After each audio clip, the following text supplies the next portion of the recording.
আসসালামুআলাইকুম everyone, Salauddin টেকনোলজির brand new ভিডিওতে আপনাদেরকে স্বাগতম। আজকের টপিকসটি অনেকে আমাকে রিকোয়েস্ট করেছেন। আপনারা কমেন্ট বক্সে প্রশ্ন করেছেন যে লেজার প্রিন্টারগুলোতে কিভাবে টোনারগুলো ইনস্টল করতে হয় বা কালি কীভাবে ইনস্টল করতে হয়। আজকে আমি কোনো কালি ইনস্টল করা দেখাবো না, আজকে দেখাবো যে টোনারটা আপনার কীভাবে লেজার প্রিন্টারে ইনস্টল করবেন। তো সেরকম একটা লেজার প্রিন্টার হিসেবে বেছে নিয়েছি ক্যাননের LBP 6030 প্রিন্টারটি। তো এরকম প্রায় লেজার প্রিন্টারগুলো একই সিস্টেমে টোনারগুলো চেঞ্জ করা হয়, তাই আমি একটা প্রিন্টার বেছে নিয়েছি। এই প্রিন্টারটা আপনার দেখাবো কিভাবে আপনারা লেজার প্রিন্টারে টোনার ইনস্টল করবেন। তবে এটা খুবই ইজি একটি কাজ এবং এই টোনারটি আসলে অনেক দামেরও আছে, কম দামেরও আছে, মিড রেঞ্জেরও আছে। তো বেসিক্যালি আমি যে টোনারটি ইউজ করছি সেটা ইকোনারের একটা টোনার এবং এই টোনারটি আমার কাছে মনে হয়েছে দাম হিসেবে বা প্রাইস হিসেবে ক্যানন বা ফার্স্ট প্রিন্ট যতগুলো আপনার টোনার আছে দাম অনুসারে বা অ্যাকর্ডিং টু প্রাইস হিসেবে আমার কাছে ইকোনারটা অনেক ভালো লেগেছে। আর ইকোনার এই টোনারটি যদি আপনারা ইনস্টল করেন এবং এটা যদি ব্যবহার করেন আপনারা সর্বোচ্চ 1000 পেজ প্রিন্ট করতে পারবেন। আর যদি এপিটোপিট পেজ প্রিন্ট করেন তাহলে আপনারা 500 পেজ প্রিন্ট করতে পারবেন। আমার কাছে মনে হয়েছে যে ইকোনার টোনারটা আসলেই ভালো। তো কিভাবে আমি ইনস্টল করব, ফার্স্টে আমি ইকোনার টোনারটি আনবক্সিং করব, তারপর আমি ধাপে ধাপে আপনাদেরকে পর্যায়ক্রমে দেখাবো। চলেন শুরু করা যাক।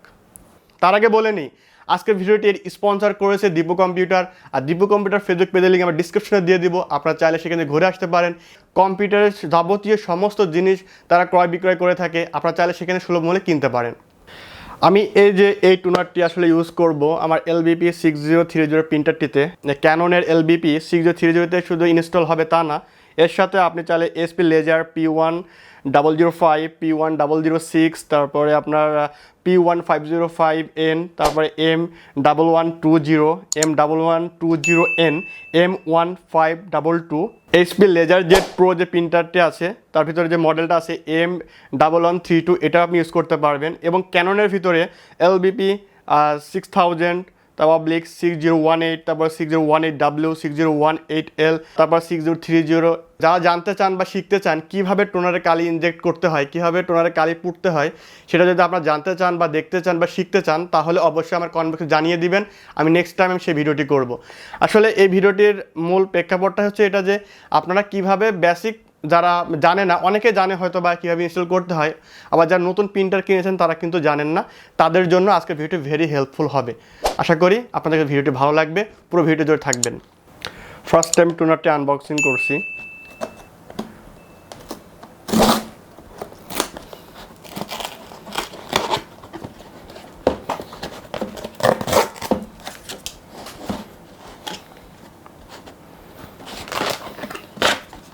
টোনারটা আসলে ভালো।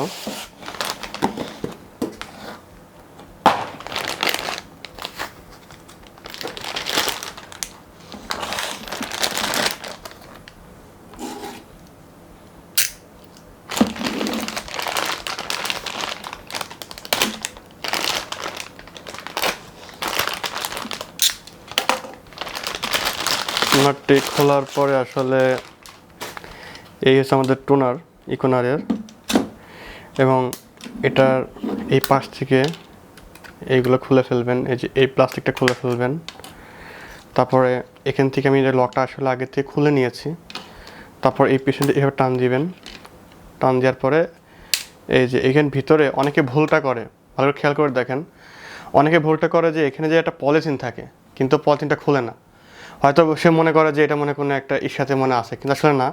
এই কালার যতগুলো আপনার জিনিস আছে সবগুলাই আপনি খুলে ফেলবেন, এই লকগুলো খুলে ফেলবেন, না ফেললে কিন্তু, তো এই তিনটা জিনিস সবাই খুলতে পারে কিন্তু এই জিনিসটা মন থাকে না, যার কারণে যখন প্রিন্ট করতে যায় এটা তো গরম হয়, আর গরম হলে কাজটা যখন জড়ো হয়ে যায় তখন কয়েকটা পেজ খুবই বিচ্ছিরি অবস্থা হয় এবং লাস্টে আপনার পেজে কালি আসে। আর কালি আসে তখন মনে করে যে আপনার হচ্ছে যে টোনারের সমস্যা। আসলে টোনারের কোনো সমস্যা না, সমস্যাটা হচ্ছে যে আপনার এই যে এটা আপনার খুলেন না তাই। তো এটা টান দিয়ে খুলে ফেলবেন।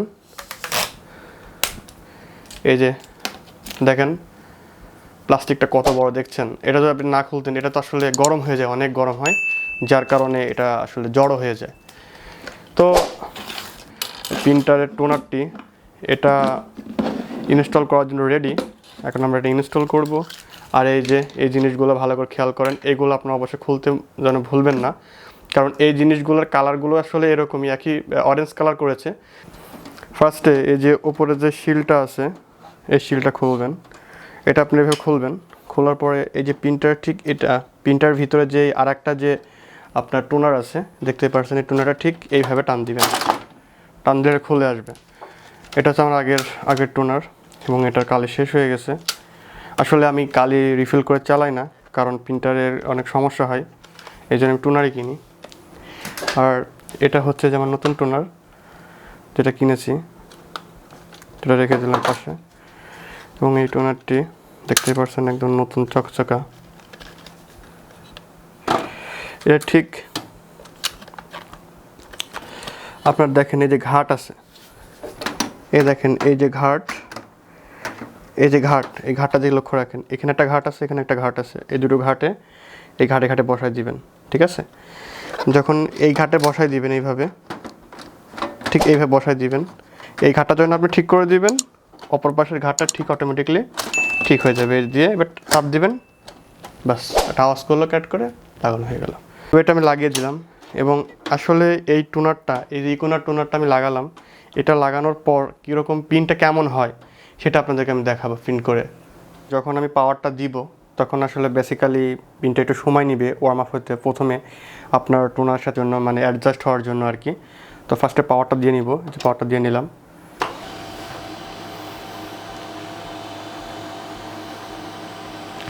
আসলে সময় একটু বেশি লাগবে, এটা আমি বলে নিয়েছি, কারণ নতুনভাবে ইনস্টল করা, তো এই জন্য যখন পুরাতন হয়ে যাবে তখন একটু সময় একটু কম নিবে, আগে কালিটা সুন্দরভাবে অ্যাডজাস্ট হয়ে নিক।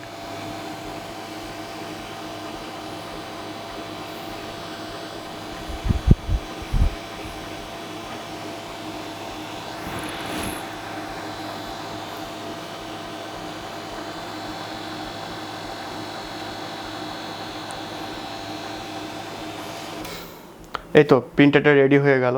এখন আমি একটা পেজ প্রিন্ট দিচ্ছি আপনাদের সামনে। এখন পেজটা আমি প্রিন্ট দেওয়ার পর আপনাদের দেখাবো পেজটা কেমন প্রিন্ট হয়েছে এবং প্রিন্টারের যে টোনারটা লাগিয়েছি তার পারফর্মটা কীরকম। Let's see.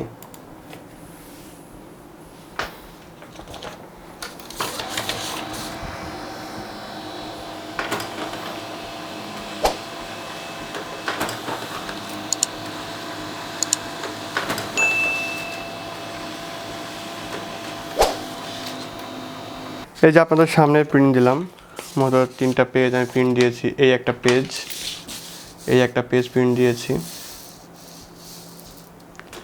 তারপরে একটা পেজ প্রিন্ট দিয়েছি, তারপর এই একটা পেজ প্রিন্ট দিয়েছি। আপনি দেখেন, খেয়াল করেন, প্রথম যেটা প্রিন্ট দিয়েছি সেটা একটু কালি কম আসছে, প্রথম যে পেজটা প্রিন্ট দিয়েছি সেটা কালি একটু কম আসছে, এবং পরের যেগুলো প্রিন্ট দিয়েছি সেগুলো কিন্তু সব ক্লিয়ার চলে আসছে। তার মানে প্রথম যখন আপনি প্রিন্ট দিবেন, তখন প্রথম প্রিন্ট দিলে পারে কি হয়, ওই টোনারটার আপনার অ্যাডজাস্ট হয়ে নেয়। যখন আপনি পর্যায়ক্রমে প্রিন্ট দেবেন তখন দেখবেন যে মোটামুটি সব কিছু আবার স্বাভাবিক সুন্দরভাবে প্রিন্টটা হচ্ছে। যদি আজকের ভিডিও ভালো লেগে থাকে অবশ্যই লাইক করবেন, কমেন্ট করবেন, শেয়ার করবেন। আর যারা আমার চ্যানেলটা সাবস্ক্রাইব করেন নাই, please hit the subscribe button. আর যারা অলরেডি করেছেন তাদেরকে অসংখ্য ধন্যবাদ। আজকের ভিডিওটি এই পর্যন্তই। This is Salauddin signing out.